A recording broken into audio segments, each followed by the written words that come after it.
आ रहा है दिसंबर, 31 दिसंबर को लोग कसम खाएंगे रात में। बहुत सारी चीजें होंगी जिसका आप कसम खाते हो, ये बना दिया मैं, और न जाने कितने चीजों की आप कसम खाते हो। सबकी चर्चा तो मैं नहीं कर पाऊंगा, वो तो आपको पता ही होगा। अंधेरे में आपने रस्सी को पकड़ा और आपको एहसास हुआ कि ये सर्प है। इस भ्रम को तोड़ना ध्यानी की सबसे पहली और सबसे बड़ी उपलब्धि। ना तो हमें अपनी शक्तियां बता दी और ना हमें अपने विरोधी बता दी। किस पे काम करते हैं हम? शुरू करिए साहब। 6 महीना अपने आप को समय दीजिए, 6 महीने, और ये सब ग्राफ बना के लटकाइए अपने कमरे में।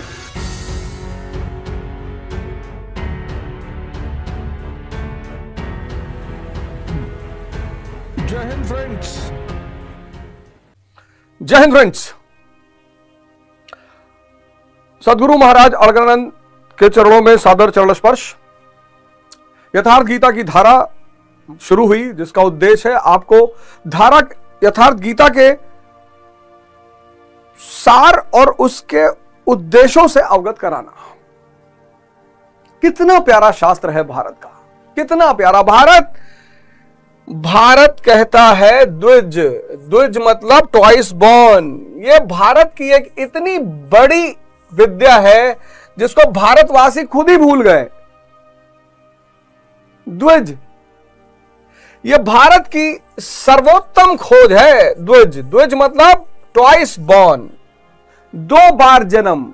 एक बार जन्म मां देती है और हर व्यक्ति शूद्र के रूप में पैदा होता है। प्रत्येक व्यक्ति जो मन और इंद्रियों पर जी रहा है वो शूद्र है। और फिर उसकी मुलाकात होगी गुरु से, प्रकाश से, और फिर इस प्रकाश के संपर्क में आकर वो भी प्रकाश के रास्ते पर चलेगा, दूसरा जन्म देगा गुरु। और तब यह यात्रा शुरू होगी ब्राह्मण तक, यानी ब्रह्म तक। शूद्र से यह शुरू करेगा, फिर वैश्य। आगे मैं गीता में इसी में आऊंगा कि शूद्र, वैश्य, क्षत्रिय, ये स्थितियां हैं उपलब्धि की। ये वर्ग नहीं है समाज का। जो आज जिस तरह से आप समाज देख रहे हो, ये वर्ग समाज का नहीं है, ये साधक की स्थितियां हैं। शूद्र निम्नतम स्थिति है, फिर वैश्य की स्थिति आती है, फिर क्षत्रिय के, फिर ब्रह्म, और फिर आदमी पहुंच गया चेतना पर। द्रौपदी, ध्यान, ध्यान रूपी द्रौपदी। द्रुपद उसका पिता, अचल स्थिति। धृष्टद्युम्न उसका भाई, दृढ़ मन। जो भी ध्यानी होगा उसके 5 पति होंगे। धर्म उसका पति होगा, अनुराग उसका पति होगा, भाव उसका पति होगा, नियम उसका पति होगा, सत्संग उसका पति होगा। आप देखो, जो भी ध्यानी होगा, पिछले प्रोग्राम में मैंने आपको क्या बताया, ध्यान, जो भी ध्यानी होगा उसके 5 पति होंगे। पहला पति होगा धर्म, दूसरा पति होगा अनुराग यानी अर्जुन, तीसरा पति होगा भाव यानी भीम, चौथा पति होगा नियम यानी नकुल, और 5वां पति होगा सत्संग यानी सहदेव। ध्यानी द्रौपदी, द्रौपदी के 5 पति और फिर 5 पुत्र। क्या गुरु महाराज ने व्याख्या की गीता की, आध्यात्मिक व्याख्या। इतिहास तो महाभारत में दर्ज है, आध्यात्मिक। अब 7वें श्लोक पर दुर्योधन द्रोणाचार्य अपने गुरु से कहता है, 7वें श्लोक पर आते हैं। सजातीय शक्तियों का परिचय हो चुका है। चेकितान कितना बड़ा शक्ति है, जहां भी मन बाहर भागेगा ये उसको खींचकर वापस ईश्वर में लाएगा। पुरुजित, उत्तमौजा, अभिमन्यु, ये सब बड़े बड़े, आपको एक ध्यानी के रूप में अपनी शक्ति का अंदाजा ही नहीं था। और शक्तियां पैदा होंगी जब आप इन 5 पतियों के साथ रहना शुरू करेंगे। एक भी पति छूटा तो आप गए।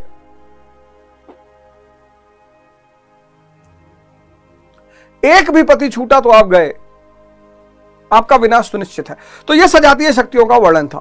अब दुर्योधन कहता है, अस्माकम तु विशिष्टा ये तानिबोधा द्विजोतम। दुर्योधन गुरु महाराज कहते हैं कि यह एक असामयिक संबोधन है, उस समय नहीं था। द्विजोतम वैसे शब्द के अर्थ के रूप में हुआ ब्राह्मण श्रेष्ठ, द्विज में श्रेष्ठ यानी ब्राह्मण। अस्माकम तु विशिष्टा ये तानिबोध द्विजोतम नायका मम सैनस्य संज्ञार्थम तान्म ब्रवीमते। हे ब्राह्मण श्रेष्ठ गुरु द्रोणाचार्य, अब मैं आपको अपने नायकों के बारे में अपनी सेना से अवगत कराना चाहता हूं। गुरु महाराज कहते हैं कि जब तक प्रकृति से लेश मात्र संबंध है, लेश मात्र हल्का सा, तब तक द्वैत बना रहेगा।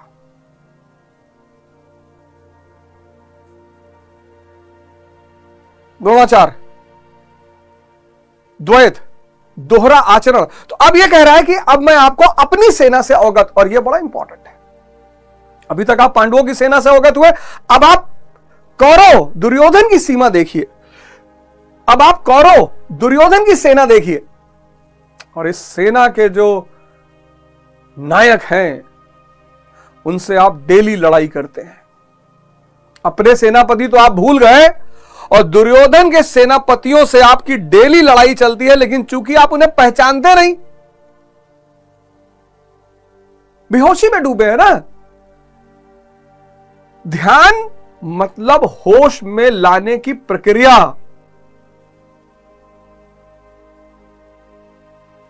आज जो इस देश की स्थिति है, मतलब हंसता होगा मकाले की आत्मा।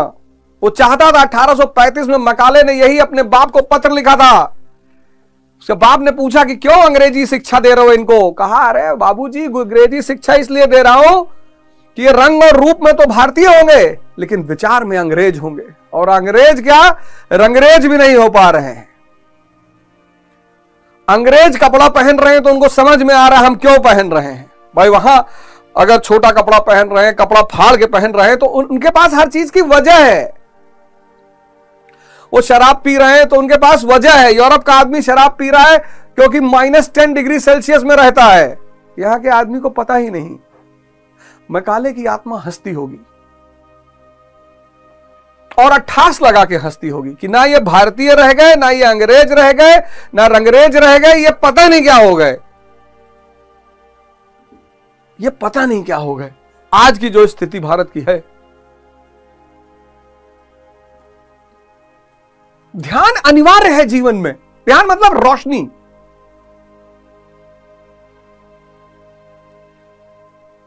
अंधेरा तभी मिटेगा ना जब आपके जीवन में रोशनी आएगी। तो अब ये अपने सेना के नायकों को दिखाने जा रहा है।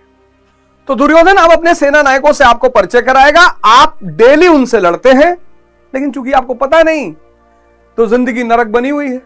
कहता है, भावा भीमश्च कर्णश्च कृपश्च समित जन्य अश्वत्थामा विकर्णश्च सौमदत्त स्थतौ च। भावा भीमश्च कर्णश्च कृपश्च समित जन्य अश्वत्थामा विकर्णश्च सौमदत्त स्थतौ च। और ये इतने खतरनाक सेनापति हैं सब। कहता है, एक तो आप ही है, द्वैत आचरण रूपी द्रोणाचार्य। कहता पहले तो आप ही हैं द्रोणाचार्य, द्वैत आचरण।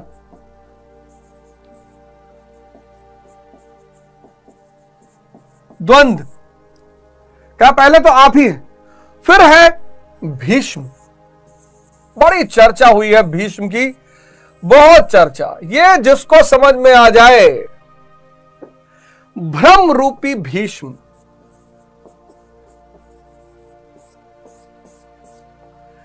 ये कौरवों की सबसे बड़ी शक्ति है, भ्रम रूपी भीष्म। अंधेरे में आपने रस्सी को पकड़ा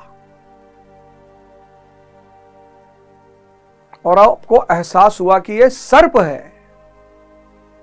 अंधेरा यानी अज्ञान, रज्जू रस्सी। अंधेरा जो है, अज्ञान जो है, वो रस्सी को सर्प बना देता है। इतनी ताकत है भ्रम की, बहुत बड़ी। कौरवों की सबसे बड़ी शक्ति भ्रम रूपी भीष्म। ये भ्रम इतना ये जो अज्ञान है, ये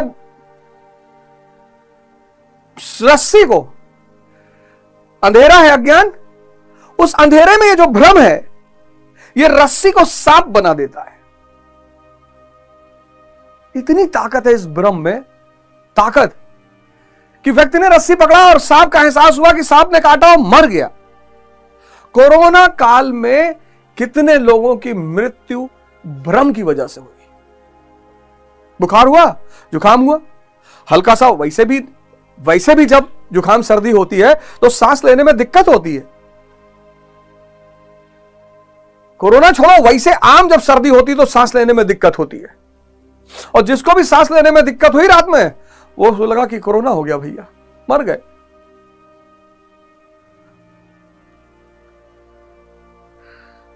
व्यक्ति को लगता है कि झूले से मजा आ रहा है। भारतीय संस्कृति का एक बहुत बड़ा अंग है सावन में झूला। कितना गाना बना सावन और झूले पे। सावन के झूलों ने मुझको बुलाया, मैं परदेसी घर वापस आया।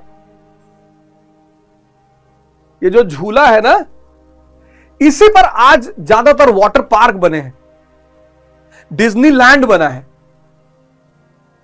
और झूले की जितनी स्पीड होगी उतना मन शांत हो जाएगा। तो व्यक्ति को क्या लगेगा कि झूला से मजा आ रहा है। भारत के लोग दुबई जाते हैं झूला झूलने के लिए। भारत से लोग दुबई जाते हैं, सिंगापुर जाते हैं, हजारों रुपया खर्चा करते हैं, लाखों। यथार्थ गीता के लिए 200 रुपया देने में हालत खराब है। और मैंने आप सबसे निवेदन किया है कि कोई भी व्यक्ति जो देने योग्य है, जो नहीं है तो उससे क्या कहा जाए, जो नहीं है उससे तो कहा ही नहीं जा सकता, लेकिन जो देने योग्य है वो यथार्थ गीता जो लोग भी मंगा रहे हैं वो दान स्वरूप कुछ ना कुछ जरूर दें। इतना बड़ा ज्ञान आपको दिया जा रहा है।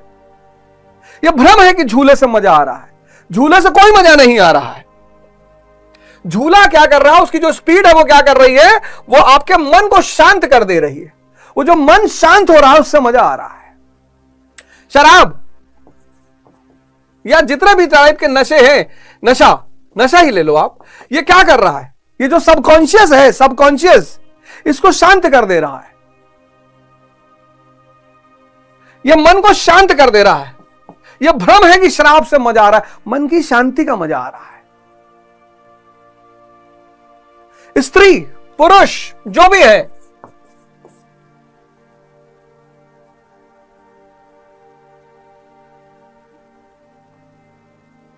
भ्रम, इस भ्रम को तोड़ना ध्यानी की सबसे पहली और सबसे बड़ी उपलब्धि है। अंतिम तक जीवित रहता है, अंतिम तक। इच्छा मृत्यु का वरदान है इसके पास। अभी डिस्कस करेंगे उस इच्छा मृत्यु का क्या मतलब और इच्छा क्या है। भ्रम, ना तो आपको झूले में मजा आ रहा है, ना आपको नशे में मजा आ रहा है, सब भ्रम है। शराब, कोई भी नशा, भाई कोई भी आदमी जो 20 वर्ष से ऊपर है, इतनी चुनौतियों का सामना कर रहा है। चारों तरफ चुनौतियां, पारिवारिक चुनौतियां, नौकरी की चुनौतियां, विवाह की चुनौतियां, समाज की चुनौतियां, चारों तरफ से चुनौतियों का सामना कर रहा है। और अंदर की शक्ति उसने विकसित नहीं की, हो गया खोखला। अब लड़ाई तो शक्ति से ही लड़ी जाएगी ना। तो यह उसके पास एक आराम सा इजी साधन हो गया, शराब पी लो। ये शांत हो गया, उसको लग रहा है शराब से मजा आ रहा है। इतनी बड़ी ताकत है भ्रम। यही पर्दा है, यही पर्दा है। इसी को इस्लाम ने पर्दा कहा। आत्मा और परमात्मा के बीच बस यही पर्दा है। इसी पर्दा को हटाना है। पर्दा नशी को बेपर्दा ना कर दूं तो अकबर मेरा नाम नहीं।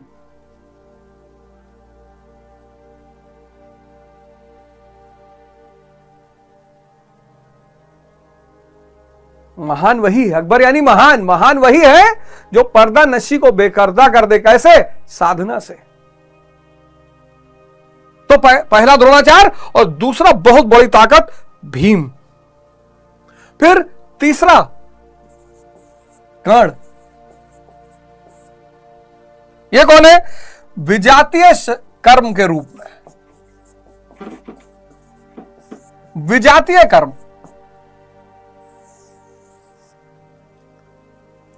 कर्ण ताकतवर है, आपसे सिगरेट पिलवा लेगा, आपको पता ही नहीं चलेगा। आप द्वैत से प्रभावित है, भ्रम से प्रभावित है, आपसे सिगरेट पिला रहे। कितने लोग हैं? आ रहा है दिसंबर,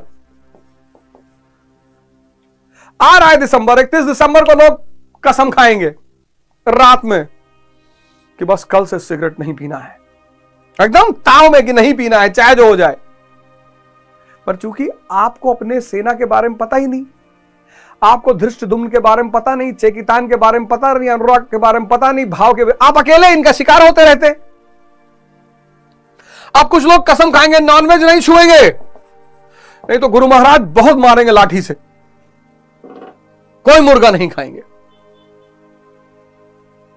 अब कुछ लोग कसम खाएंगे 31 दिसंबर को कोई मूवी देखने नहीं जाएगा।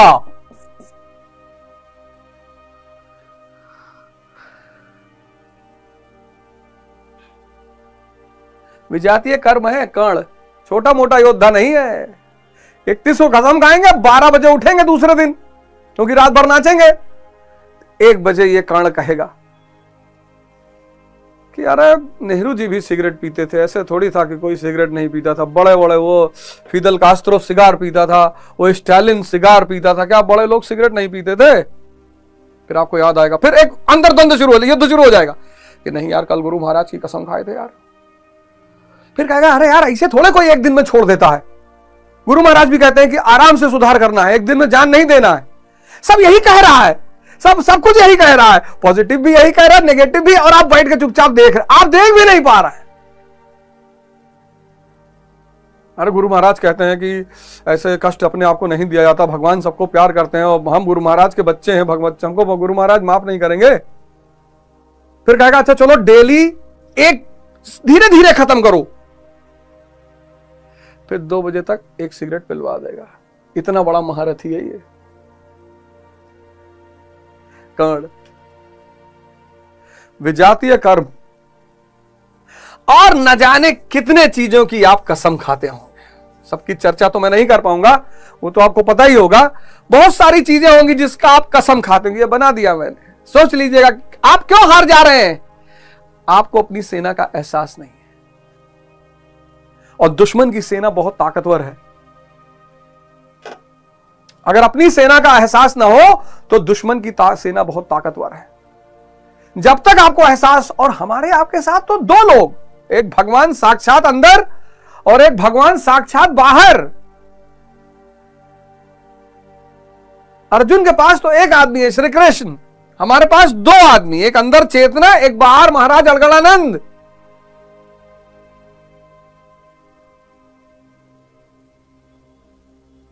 तो द्रोणाचार भ्रम, द्वैत आचरण भ्रम, विजातीय कर्म कर्ण, फिर कृपाचार्य। कृपाचार्य ये तो कृपा करने की प्रवृत्ति। बहुत लोग इसके शिकार हैं, बहुत लोग, मतलब इतने लोग इसके शिकार हैं अनजाने में। कोई आदमी सड़क पे गिरा हुआ है, एक्सीडेंट हो गया, आप उसको उठाकर अस्पताल पहुंचा दीजिए, यह मानवता है। जब तक उसके घर वाले ना आए खड़े रहिए, जितनी आर्थिक मदद उस वक्त आपसे हो सकती है कर दीजिए, यह मानवता है। और किसी की बीवी भाग गई,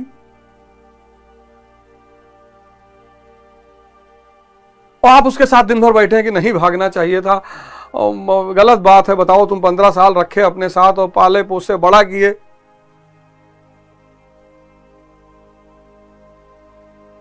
जब आप साधना करोगे ना और थोड़ी सी शांति आपके अंदर डेवलप होनी शुरू होगी, तो जो अगल बगल अशांति के क्षेत्र हैं ये आपके सानिध्य में आनंद लेने लगेंगे, आपके पास अनायास आने लगेंगे, आपको पता नहीं चलेगा क्यों आ रहे हैं और आ क्यों रहे हैं। आपके पास थोड़ा सा आनंद विकसित हो रहा है, यह आनंद विहीन है, तो जब आपके पास आएंगे तो जो आपके आनंद की धारा है ये उसको सोख लिया करेंगे, फिर आप डिप्रेशन में आ जाओगे। बहुत सारे स्टूडेंट हैं अपना काम नहीं करते, अपना साधना नहीं करते, दूसरों की समस्या का समाधान कर रहे हैं। अब तुम्हारा रूप पार्टनर कह रहा है कि हमारी बुआ का जो है आपस बड़ा झगड़ा चल रहा है, बुआ मकान में हिस्सा मांग रही है, तुम क्या कर सकते हो उसमें? तुम्हारा क्या रोल होगा उसमें? क्यों इंटरफियर कर रहे हो? कि मम्मी पापा डेली दोनों रात में दारू पी लेते हैं, हम बच्चे लोग बड़े परेशान रहते हैं।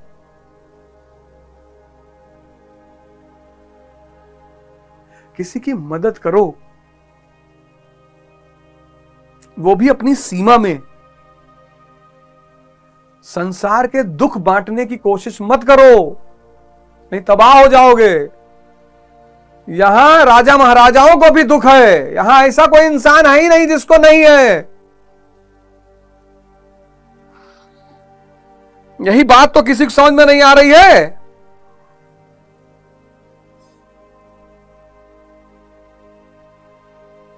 अब सीता जी ने कृपा की, रावण आया सन्यासी के भेष में, कृपा दिखाई उन्होंने, भुगतना पड़ा, विश्वामित्र जी को भुगतना पड़ा।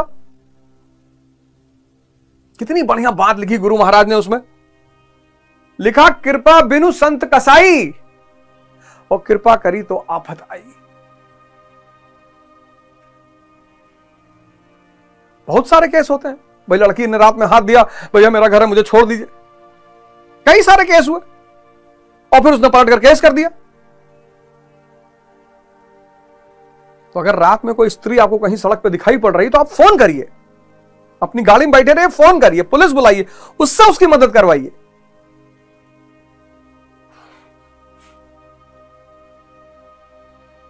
कृपा बिना संत कसाई, और कृपा करे तो आफत आई, इससे बचिए। गर्लफ्रेंड बॉयफ्रेंड का झगड़ा मत सुलझाइए। किसी की बुआ अपने मकान में हिस्सा मांग रहे, उसको मत देखने जाइए, नहीं तो आपकी साधना सब खत्म हो जाएगी। कृपाचार क्या लिखा गुरु महाराज ने? भावान भीमश्च कर्णश्च कृपश्च समित जन्य। ये इतना खतरनाक समित जन्य, इतना खतरनाक सेना नायक है कृपाचार्य कि पूरी सेना का विनाश कर सकता है।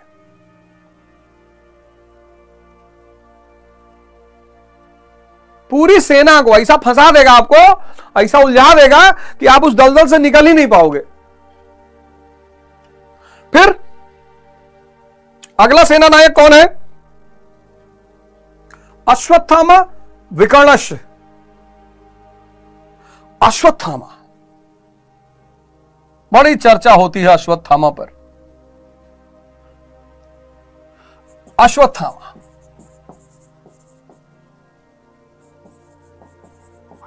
आसक्ति रूपी,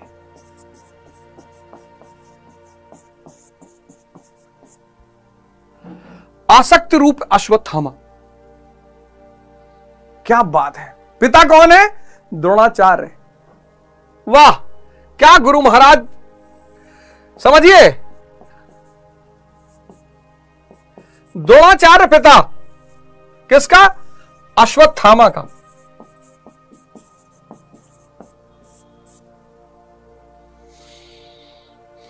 कौन है द्रोणाचार्य? द्वैत आचरण।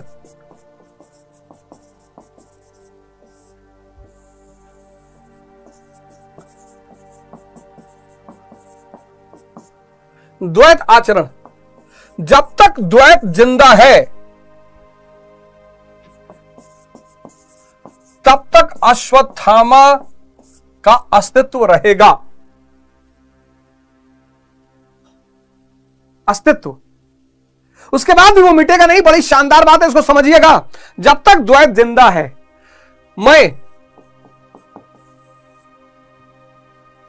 मैं से पैदा हुआ मेरी गाड़ी, मेरी पत्नी, मेरी बच्चे, मेरा घर, मेरा धन,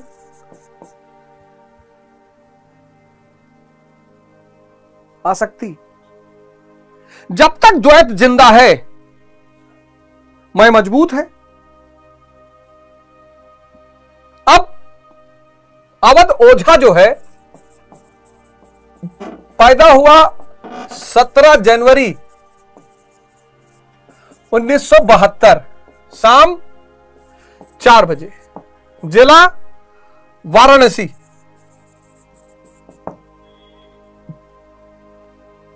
तो ये जो शाम को 4 बजे पैदा हुआ व्यक्ति, इसका क्या नाम, ये एक्स। ये पैदा होते ये थोड़ी कहा कि मैं अवध हो जा भैया पैदा हो गया, ये तो एक्स पैदा हुआ। और फिर जब ये पैदा हुआ 17 जनवरी को, तब लोगों ने इसका नाम रखा अवध। देखो ये नाम बाहर से दिया गया है, ये नाम लेके कोई व्यक्ति पैदा नहीं हुआ। जो भी व्यक्ति आप पैदा हुए, तो जब बाहर पैदा हुए तो आपने पैदा होते कहा कि मैं नरहरि, मैं श्यामलाल, मैं घनश्याम, मैं रावण दुबे, किसी ने कहा, यह नाम दिया गया अवध।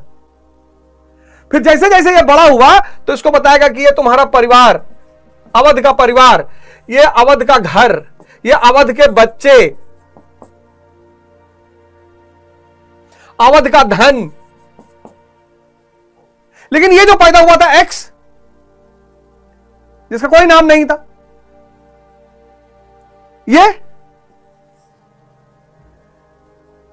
ये तो अवध का है सब ना। अवध खत्म, ये सब खत्म।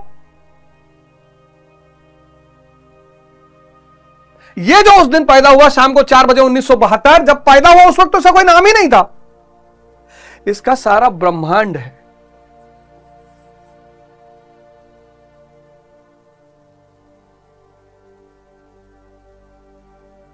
इसीलिए गीता कहती है कि जीवन एक लीला है और हर जन्म में मूवी बदल जाती है, पात्र बदल जाते हैं। जब अभिमन्यु की मृत्यु हुई और अर्जुन ने कहा मेरा बेटा मर गया, अब मैं नहीं लड़ूंगा, तो कृष्ण ने कहा चलो मिला लाते तुम्हारे बेटे से। लेके गए स्वर्ग। तो जब स्वर्ग में पहुंचे तो अर्जुन भगे अभिमन्यु की तरफ कि बेटा। उसने कहा कौन हो तुम? अरे बोले मैं तुम्हारा बाप अर्जुन। अरे बोले यार बहुत जन्म में हम तुम्हारे बाप बने, जाओ यार फालतू वाला ड्रामा ना करो। सब इस मैं से बंधे हुए हैं, सब इस आसक्ति ने पकड़ रखा है। हाय किसी, जैसे ये मैं खत्म होगा, जैसे ये मैं खत्म होगा ये सब छूट जाएगा। लेकिन भ्रम, अश्वत्थामा यानी आसक्ति, आसक्ति टूटेगी। पहले कौन गिरेगा? पहले भ्रम गिरेगा। जब भ्रम गिरेगा तब आसक्ति टूटेगी। जब आसक्ति टूटेगी तब द्रोणाचार्य मारा जाएगा। तो हाथी के रूप में घोषणा कराई गई।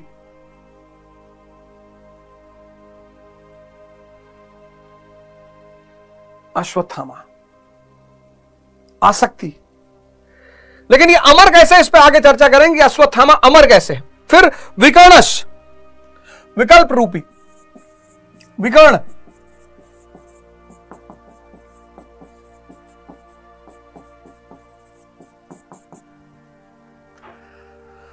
अब ध्यान साधना जैसे जैसे बढ़ती है तो शक्तियां भी बढ़ती हैं, रिद्धि सिद्धियां भी बढ़ती हैं। मतलब गुरु महाराज ने लिखा है कि अगर ऐसा आदमी अगर किसी बीमार के बगल से गुजर जाए, बीमार ठीक हो जाए। अब एक बीमार ठीक होगा तो 500 आपको घेर लेंगे, आपकी साधना सब खत्म। आपकी साधना सब खत्म। माया भी शक्ति देती है। माया ऐसे थोड़ी है, कमजोर थोड़ी है, माया भी शक्ति देती है, रिद्धि सिद्धि। और अगर इन रिद्धि सिद्धियों ने आपको घेर लिया, कल्पनाएं उठने लगी, जब लोग साधना करते हैं, एक्चुअली हमारी आदत है, वो हमारा स्वरूप है, ये हमारा स्वरूप है। हम कोई भी काम करते हैं तो उसका फल हमारे दिमाग में होता है। ऐसे जब लोग ध्यान भी, कोई भी काम दुनिया में अकारण करना नामुमकिन है। और यही ध्यान की सबसे बड़ी चुनौती है, और यही अध्यात्म की सबसे बड़ी चुनौती है। अध्यात्म की सबसे बड़ी चुनौती है क्योंकि इसे अकारण ये हो ही नहीं सकता। बचपन से हमारे पास एक आदत है, पढ़ोगे नौकरी मिलेगी, मतलब जो भी करोगे उसके बदले हमें कुछ ना कुछ बताया जाता है कि ये करोगे तो ऐसा होगा, पढ़ाई में खूब नंबर आएंगे, बड़ी नौकरी मिल जाएगी, बढ़िया शादी होगी, गाड़ी घोड़ा चलोगे। हर चीज के पीछे हमें एक वजह बताई गई है। अध्यात्म बेवजह है और यही उसकी सबसे बड़ी चुनौती है। तो जब व्यक्ति इस रास्ते में भी आता है तो विकल्प, अब ऐसा होगा, अब यहां पे रोशनी जलेगी, अब मेरी शरीर हवा में उठ रही है, परियां आ रही हैं, कोई कहीं कुछ नहीं आता।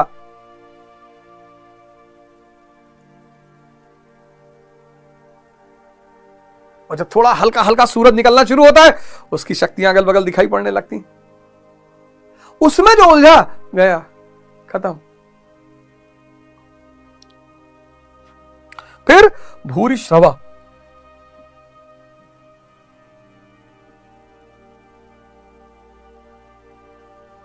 सौम दत्तस्त तवचा भूरि श्रवा, भ्रममयी श्वास, यह तो बहुत बड़ी चुनौती। भूरि श्रवा,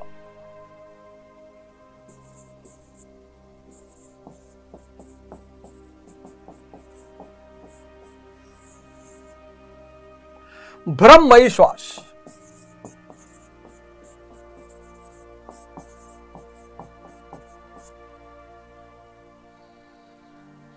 बच्चे होते हैं ना, बच्चे क्यों बच्चे?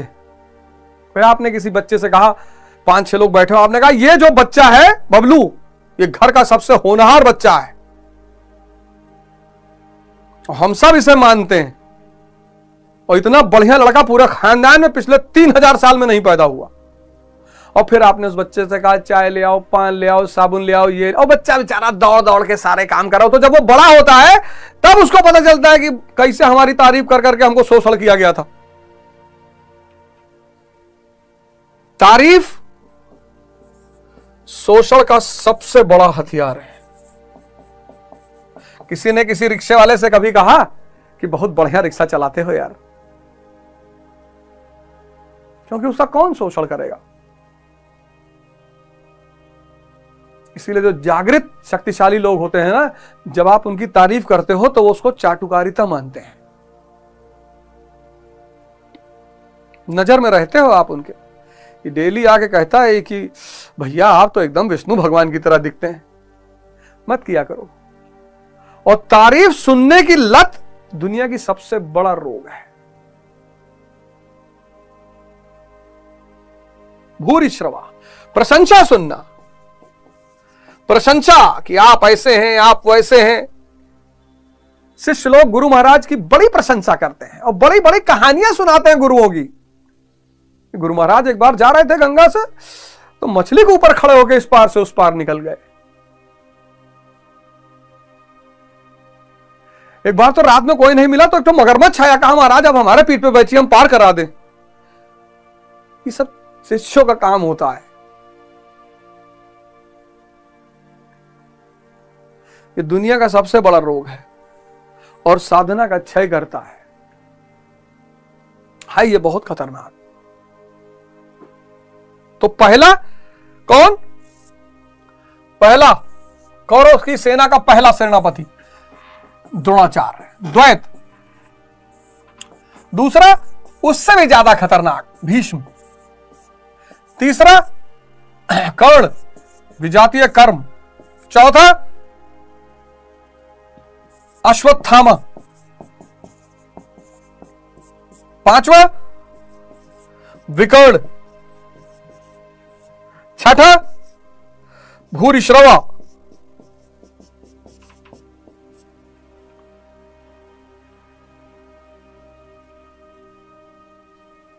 द्वैत। पहला गुरु भी है ये, यही दिखाता है कि गलत रास्ते पे जा रहे हो। भ्रम,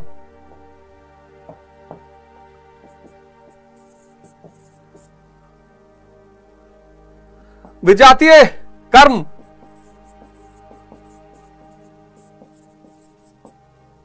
आसक्ति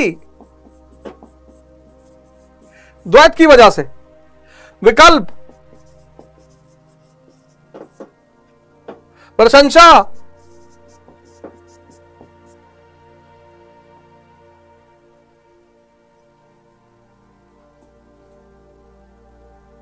सारे विकारों का उद्गम यहां से है, भ्रम से। सारे विकार।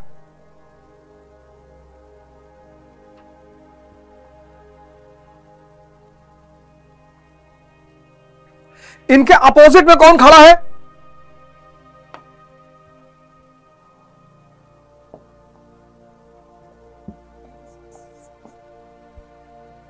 इनके अपोजिट में सेनापति है अर्जुन, अनुराग, भीम, भाव। अभी दोनों की तुलना की है गुरु महाराज ने आगे, भ्रम और भाव की तुलना।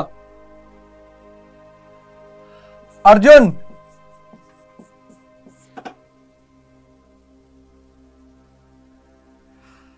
अब द्वैत को कौन मारेगा?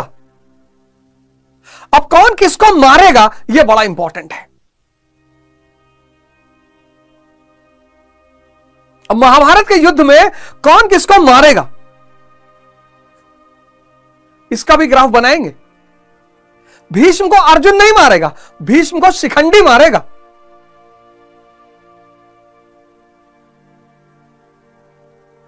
तो ये कौरव के महारथी और पांडवों के प्रमुख महारथी अर्जुन, भीम, और गुरु महाराज ने आगे चल के तुलना कराई भीम और भीष्म की। और चेकितान,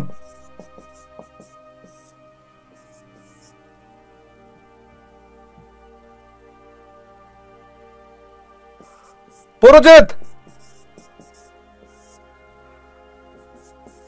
अभिमन्यु, अभयमन,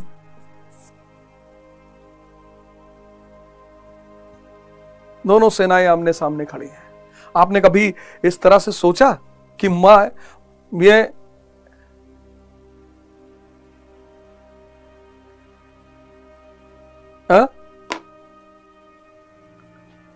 क्या परोपकार किया गुरु महाराज ने हम सबके ऊपर। हमें पता ही नहीं था, ना तो अपनी शक्तियां पता थी और ना ही हमें अपने विरोधी पता थे। कितना बड़ा ग्रंथ है गीता।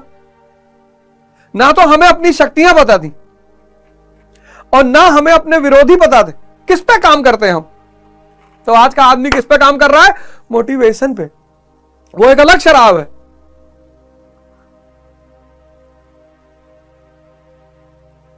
जितना भी दुख, संताप, विषाद आज चल रहा है, सबका हल ये इन्हीं की शरण में आइए।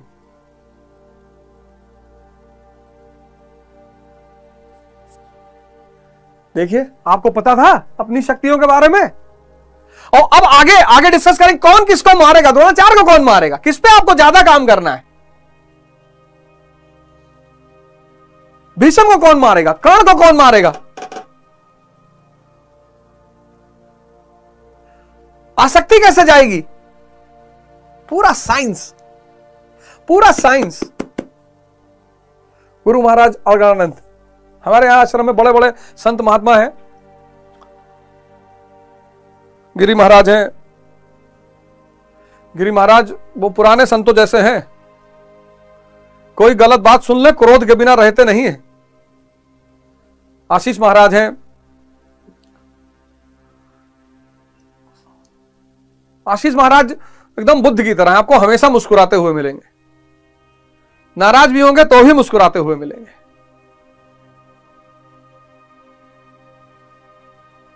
और हमारे लिए तो बहुत बड़ी आत्मा वही दर्शन हम कराते ले जाते हैं। दीपक बाबा हैं।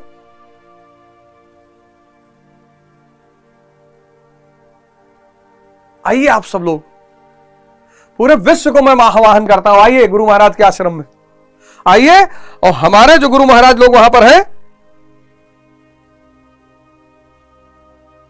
उनको सुनिए, और बाकी जो महाराज जी लोग हैं उनसे चर्चा करिए, बात करिए। इस नरक से, इस विषाद से बाहर निकलिए। आप बाहर छुट्टी मनाने जाते हैं, इतने बड़ी बड़ी जगह जाते हैं छुट्टी मनाने। आप अपने बच्चों को लेकर आइए, कम से कम 4 दिन बच्चों को वहां रखिए, वो संस्कार पैदा हो सकता है किसी का संस्कार कनेक्ट हो जाए। अपने बच्चों को दिखाइए कि बेटा ये आनंद का स्रोत यहां से बहता है।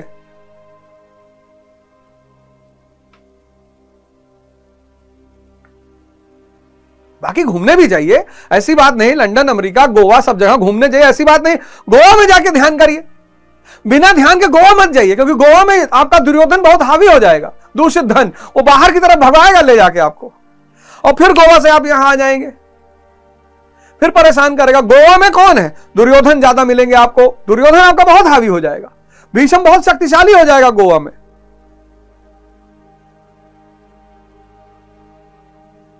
पंद्रह से 35 वाले सब गोवा भागते हैं, और 40 के बाद वाले हरिद्वार। तो जब तक यह शक्ति आपके अंदर है, उसको पहचानिए, आपको आनंद की शरण में ले जाएगी, मुफ्त का आनंद। इसीलिए इस देश ने कभी धन पर ध्यान नहीं दिया, क्योंकि धन किस लिए कमाना है? आनंद के लिए। आनंद फ्री में उपलब्ध है। तो लोगों ने कहा गरीब देश है, गरीब गरीब कुछ नहीं है। इस देश को धन से बड़ी चीज पता थी, चैतन्य।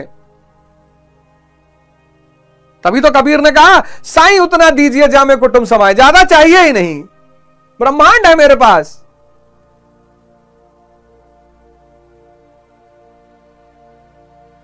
लेकिन दुनियावी काम में अब ब्रह्मांड देके आलू खरीदोगे, सोना देके भिंडी खरीदोगे?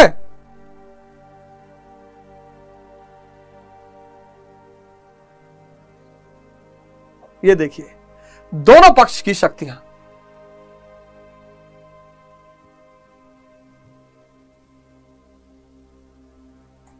शुरू करिए साधना।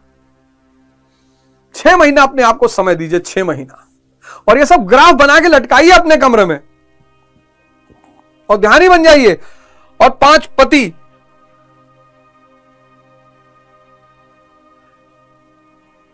इन 5 लोगों से विवाह कर लीजिए, धर्म से, अनुराग से, भाव से, नियम से, सत्संग से, और अपने साधना पथ की